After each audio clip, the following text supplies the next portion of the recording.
U.S. strikes Iranian-backed militias in Syria.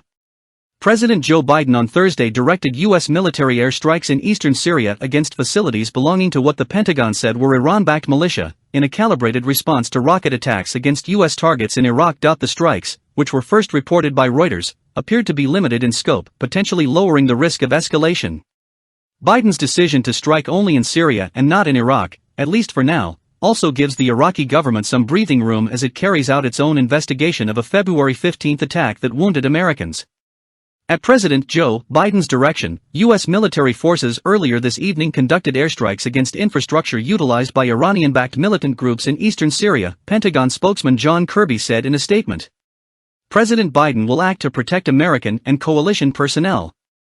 At the same time, we have acted in a deliberate manner that aims to de-escalate the overall situation in both eastern Syria and Iraq, Kirby said. He added that the strikes destroyed multiple facilities at a border control point used by a number of Iranian-backed militant groups, including Kataib Hezbollah, KH, and Kataib Sayyid al-Shuhada, KSS. There was no official comment from Syria on the strikes, but state-owned Akhbariya TV quoted its reporter in Deir al-Zor as stating that strikes had taken place at dawn against several targets near the Syrian-Iraqi border.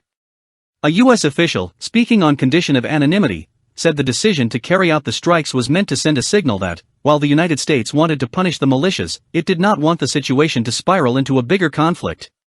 The official added that Biden was presented with a range of options, and one of the most limited responses was chosen.